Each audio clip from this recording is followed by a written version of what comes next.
ever wondered what it would be like to give over 90% of your income to God, to his kingdom? I've been thinking about this question a lot recently too.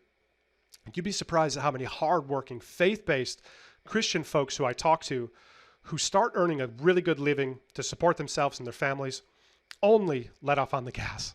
Hey, my name is Paul Bacco. In the next couple of minutes, I'm going to show you how one simple business model has allowed me to help over 965 Christians to start their next or even their first business so they could escape their current lifestyle of trudging through the mediocrity of society, not making the impact in the kingdom they desire, not being the head of their time. And I've been in business for over 25 years now. Since then, I've started 10 companies in 10 different markets with 10 different business models. And the last 3 have been 7-figure businesses. And had I known what I know today, I'd have one business at 8 figures. And there's a story that's been inspiring me recently. There's a man in his 30s who was praying with his pastor and asked what he could do to become more serious about serving God. The pastor turned him away from the traditional ways that Christians work for the kingdom and said, God needs good businessmen too. He was a self-taught engineer, and his name was R.G. Lee Tourneau. He built a manufacturing company that aided in World War II, instructed the highway infrastructure of modern America. By the time he had passed, he had held over 290 patents and built more wealth than he could have ever dreamed of. But that's not what inspired me. Lee Tourneau and his wife, Evelyn, chose to give away over 90% of their wealth to help build the kingdom. Now, when I first unlocked the door to the finder's business model to be able to buy back my time, I too had the urge to let up on the gas pedal. I appreciated where I was at. We were making really good money, and it was a blessing. But deep down, that still small voice kept whispering and calling and tickling me to do more. And I started asking myself questions like, why do I always have these visions and dreams to support my church, to feed the hungry, to fund the ministries, to dig the wells, to rescue the sex trafficked, to support, teenage girls that have gone through just crazy things in their life? Do I need to just give up on those dreams and visions so I can focus on building the business? Should I start a different business where I can harvest more? What is it that I'm missing? What's the disconnect between these visions in my heart and my reality? And I believe deeply in this spiritual principle of right place, right time. That no matter where we are, we're always in the right place at the right time. And please listen carefully to this next part. Listen, if we're feeling the draw from God to do more, build more, serve more, harvest more, create more, we need to start taking those dreams and visions more seriously. Listen, we should honor that calling. And I'm telling you this because I too had those same callings. And if I'd caved in to the pressure to ease up, if I'd fallen to the deceptive whisper of the enemy and settled and stopped growing, harvesting and going after more, then I'd still be trudging through my day-to-day and accepting society's path of mediocrity. Listen, the devil loves it when Christians are happy. Let me say that again. The devil loves it when Christians are content. We have not been called to be content. We have been called to be warriors. And if you look at God's kingdom, his physical natural world, you see that there is no plant or animal that stops growing, that stops producing more, that stops multiplying. The apple tree doesn't pop off a couple apples and it's like, yeah, I'm done. It provides an overabundance, right? The Bible talks about how men shall give to our bosom, pressed down, shaken together, pressed down, shaken together, running over.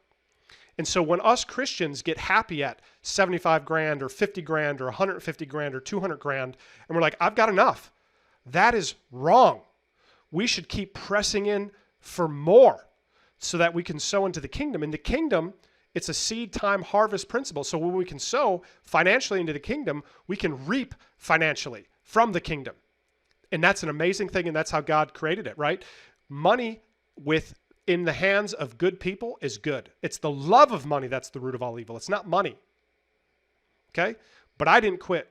I kept my hand to the plow, believing, praying, hoping, working, bleeding, crying, sweating, submitting, and resting.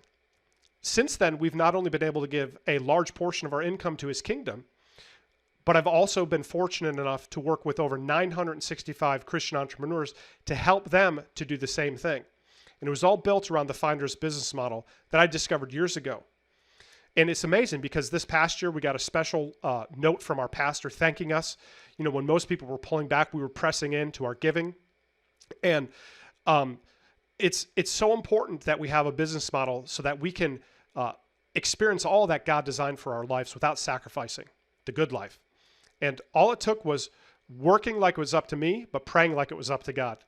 Unplugging myself from the world system of limitations and satisfaction and plugging myself into the kingdom system to the best of my ability. Now listen, not everybody's called to be in business. And just like God doesn't force everyone to accept his covenant of wealth, he doesn't force that on us. But if you sense that calling, then we should tend to that with passion, counsel, and supernatural wisdom. That's why I've put together what I've learned over the last 25 years, analyzing over 150 different business models, and condense it down to just three keys. It's called the Christian Entrepreneur Manifesto, and it contains these 3 keys along with some step-by-step walkthroughs and demonstrations. And look, there's no opt-in required, okay?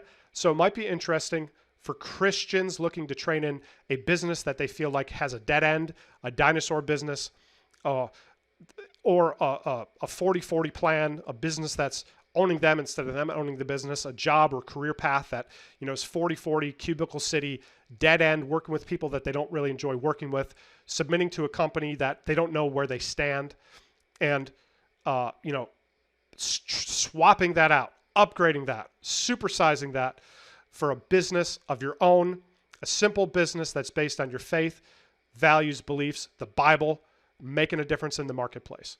So click the button below to check it out. In the meantime, here's a couple of people who are once in the shoes that you're in today. And then the miracle happened. And if you join the program and you get involved with it, this is something that you got to know can happen. Because in the month of July, we made over $10,000 profit that month of July. As I'm recording this video, it's getting towards the end of August, and we'll profit $30,000 this month. And yeah, you can say I'm excited, and we're excited. It's been about pretty much close to about 2 months now, and I'm already closing on 2 deals, and I couldn't be more excited. So if you're considering getting into a good Christian-based business, I would highly recommend Paul Bacco's Christian Business Incubator. And these people have had incredible results, and now you can have them too. So are you ready to fight the good fight with my team and I? Click the button below. Hope to hear from you soon, and have a blessed day.